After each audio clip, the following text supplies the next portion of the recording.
O que é seleção natural? Seleção natural é um dos vários conceitos-chave contidos na teoria da evolução.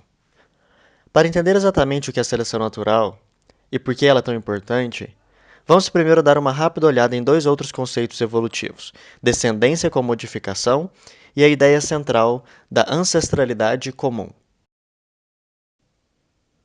Descendência com modificação é o fato observável de que quando os pais têm filhos, esses filhos normalmente aparentam e se comportam um pouco diferente dos seus pais, e levemente diferentes entre si. Eles descendem dos seus pais com modificações. As diferenças encontradas na prole são parcialmente causadas por mutações aleatórias. Ancestralidade comum é a ideia de que toda a vida na Terra é relacionada. Nós descendemos de um ancestral em comum. Através do processo gradual de descendência com modificação por várias e várias gerações, acredita-se que uma única espécie original tenha dado origem a toda a vida que existe hoje. A descendência comum de toda a vida na Terra não é um fato diretamente observável. Não é como voltarmos no tempo para assistir isso ocorrendo. Ao invés disso, descendência comum é uma conclusão baseada em uma coleção imensa de fatos. Fatos encontrados independentemente do estudo de fósseis, genética, anatomia comparada, matemática, bioquímica e distribuição das espécies. Já que a evidência para a descendência comum é tão forte, este conceito existe desde os tempos antigos. Entretanto, no passado, ele foi rejeitado por vários filósofos e cientistas por uma razão principal. Não há como adquirir ordem e complexidade simplesmente do caos aleatório. Os corpos e comportamentos das criaturas vivas são extremamente complexos e ordenados. Descendência com modificação simplesmente produz variação aleatória. Durante toda a história, ninguém conseguiu explicar como a vida complexa se formou a partir da vida simples através de variações aleatórias, até que Charles Darwin descobriu a seleção natural. Charles Darwin, que viveu em 1809 até 1882, foi um naturalista, alguém que estudava a natureza. No começo da sua carreira, ele viajou pelo mundo de navio, coletando e documentando plantas e animais. Durante as suas viagens, Darwin se interessou bastante pela ideia da ancestralidade comum. Ele notou que ilhas contêm espécies de plantas e animais que são únicas àquelas ilhas. Elas não podem ser encontradas em nenhum outro lugar da Terra, mas elas frequentemente aparentam e se comportam de maneira bem similar a criaturas encontradas nos continentes próximos. Tartarugas nas Ilhas Galápagos podem ser diferentes das tartarugas africanas. Além disso, com exceção do tamanho, elas são quase idênticas a uma espécie encontrada na América do Sul.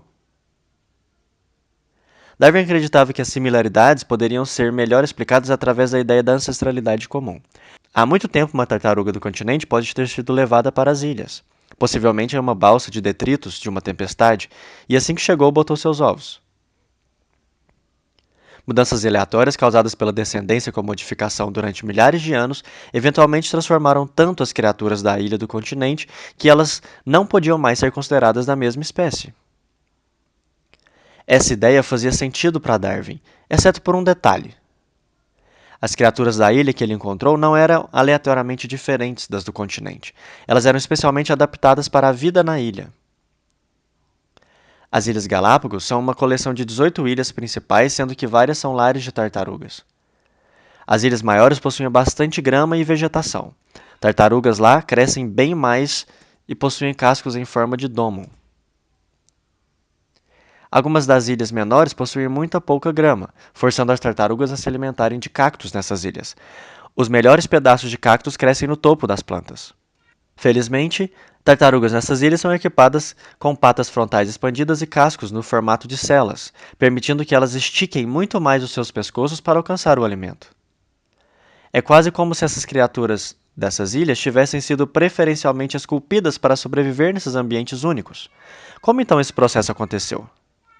A descendência com modificação aleatória, sozinha, nunca poderia fazer uma coisa dessas. Darwin inspirou-se no seu conhecimento de seleção artificial para responder a essa questão. Por milhares de anos, fazendeiros têm usado plantas e animais selvagens e, através do processo de seleção artificial, esculpiram as formas selvagens originais em novas formas domésticas, bem mais adequadas para o uso e consumo humano. O processo é lento, porém simples. Se uma única planta produz 100 sementes, a maior parte dessas vai crescendo quase idêntica à planta-mãe. Algumas, entretanto, são levemente diferentes. Algumas variações são indesejáveis, menor tamanho, sabor mais amargo, vulnerabilidade a doenças e por aí vai. Outras variações são altamente valorizadas, folhas mais espessas e doces, por exemplo. Se o fazendeiro permite apenas as melhores plantas a se reproduzir e criar sementes para a próxima colheita, pequenas mudanças positivas irão se somar por múltiplas gerações e, eventualmente, vão produzir um vegetal dramaticamente superior. Você pode ficar surpreso ao descobrir que o brócolis, couve-flor, a couve, couve de Bruxelas e o repolho são apenas variedades de um único tipo de erva daninha, comumente encontrada na costa do Canal da Mancha. A evolução desta planta original para todas as variedades que vemos hoje foi cuidadosamente guiada por diferentes fazendeiros pelo mundo que simplesmente selecionaram características diferentes. É importante notar que, na verdade, o fazendeiro não cria nada. Descendência com modificação aleatória cria novas características. O fazendeiro simplesmente escolhe qual das novas criações poderão se reproduzir e quais não poderão. Darwin propôs que a própria natureza também é capaz de selecionar.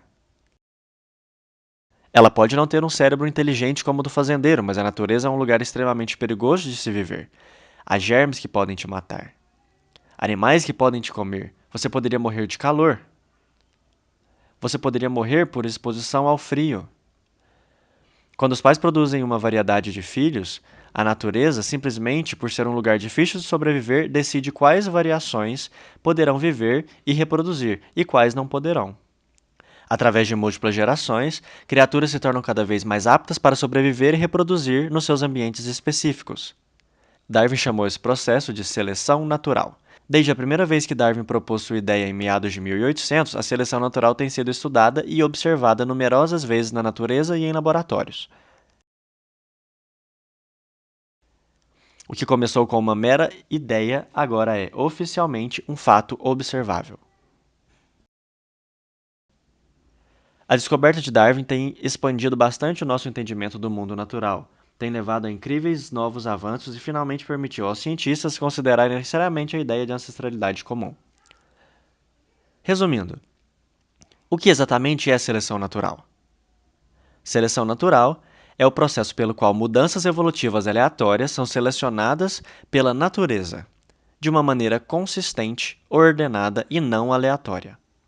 Através desse processo de descendência com modificação, novas características são aleatoriamente produzidas. A natureza, então, cuidadosamente decide quais características novas permanecerão. Mudanças positivas se somam por múltiplas gerações, características negativas são rapidamente descartadas. Através deste simples processo contínuo, a natureza, mesmo não possuindo uma mente pensante, é capaz de produzir uma incrível complexidade e belas criações.